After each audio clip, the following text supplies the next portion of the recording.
안녕하세요. 50대 이상의 청취자 여러분. 오늘 저희가 함께 살펴볼 자료들은요. 후회 없는 은퇴 생활 준비에 대한 아주 구체적인 통찰을 담고 있습니다. 막연한 불안감, 이런 걸 넘어서 은퇴를 인생의 또 다른 황금기로 만들려면 뭘 준비해야 할까? 그 핵심을 좀 파헤쳐 보려고 합니다. 바로 여러분의 삶을 깊이 돌아보고 미래를 적극적으로 준비하는 것에 대한 이야기입니다. 네, 맞습니다. 오늘 자료들에서 특히 강조하는 게 은퇴라는 시점에 맞춰서 자신의 삶을 글로 한번 정리해 보는 것. 그 힘에 대한 거고요. 그리고 또 후회 없는 삶을 위한 3가지 구체적인 조언. 이걸 중심으로 이야기해 볼 겁니다. 이 과정이 그냥 단순한 회고, 이걸 넘어서요. 여러분이 과거 경험에서 배우고 또 미래를 새롭게 설계하는데 실질적인 나침반이 될 수 있다는 점, 이걸 좀 중점적으로 나눠보겠습니다. 첫걸음이 바로 자전적 글쓰기군요. 마치 자신의 인생 드라마를 다시 한번 이렇게 쭉 연출해보는 그런 느낌인데요. 여러 시점 중에서도 특히 은퇴 시점, 이때가 이런 성찰에 중요한 이유가 있을까요? 바로 그때가 자신의 삶 전체를 하나의 큰 그림처럼 조망하면서 객관적으로 돌아볼 수 있는 최적의 시기이기 때문이죠. 자료에 따르면요. 이 시기의 글쓰기가 성공과 실패의 어떤 패턴을 분석하고 그 원인을 파악해서 미래를 위한 중요한 통찰력, 이걸 얻는 데 아주 효과적이라고 합니다.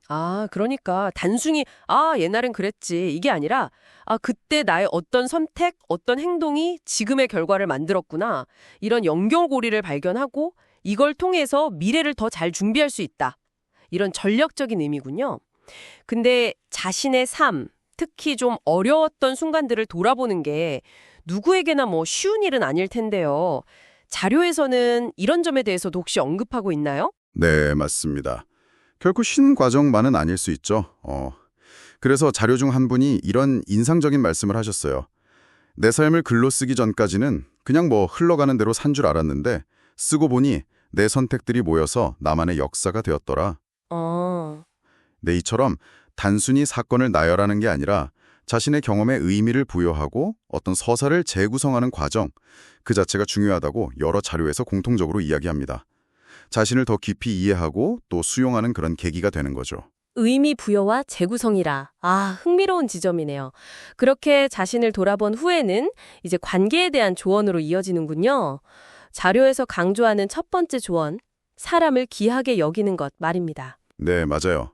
은퇴 후에는 가족, 친구 같은 기존 관계는 물론이고 새로운 관계의 중요성도 더욱 커지거든요. 그런데 여기서 한 가지 흥미로운 점은요. 자료 분석 결과를 보니까 단순히 현재 관계를 잘 유지하는 것뿐만 아니라 오랫동안 연락이 좀 뜸했던 소위 그 휴면 상태의 친구 관계 있잖아요. 이걸 다시 연결하는 것이 예상 외로 은퇴 후 행복감이라던가 삶의 만족도에 상당히 큰 그런 긍정적 영향을 미친다는 사실입니다. 정말요? 이건 정말 의외의 발견인데요. 오랫동안 잊고 지냈던 친구와의 재회가 삶의 새로운 활력소, 또 지지 기반이 될 수 있다는 거군요.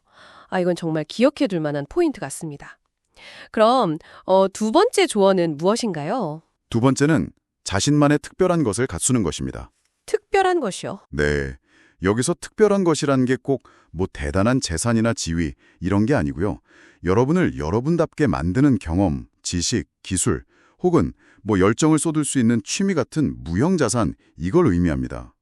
이것이 삶의 활력을 불어넣고 때로는 예상치 못한 새로운 기회의 문을 열어주기도 하죠. 삶을 풍성하게 만드는 자신만의 무언가군요. 혹시 자료에 나온 구체적인 사례 같은 게 있다면 더 와닿을 것 같은데요? 네.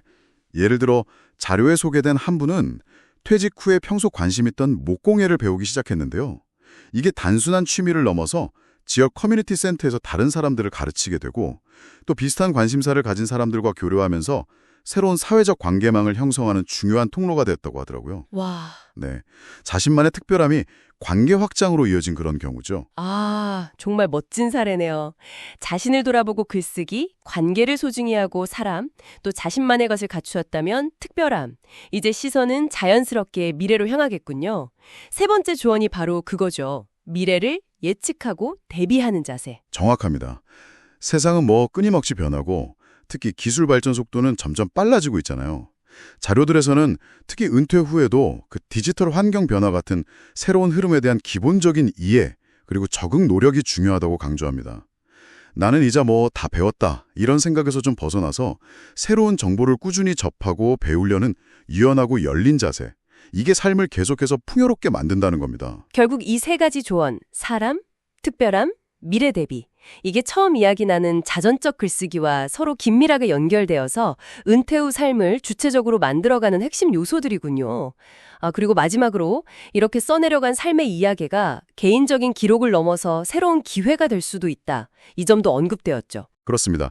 여러분의 삶에서 길어올린 경험과 지혜, 이게 담긴 글이나 이야기는 강연이나 책 출판, 아니면 뭐 블로그나 유튜브 같은 온라인 콘텐츠 제작, 이런 걸로 이어질 수 있습니다. 네네. 이를 통해서 다른 사람들에게 영감을 주고 또 도움을 주면서 동시에 새로운 사회적 역할이나 부가적인 수입원을 찾게 될 수도 있다는 가능성, 이걸 여러 자료에서 제시하고 있습니다. 정말 예상치 못한 새로운 문이 열릴 수도 있는 거죠. 네, 오늘 저희가 살펴본 자료들을 종합해보면요.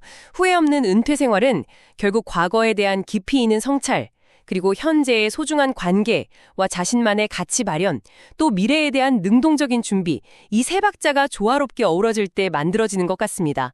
은퇴는 끝이 아니라 정말 새로운 챕터의 시작이네요. 네, 맞아요.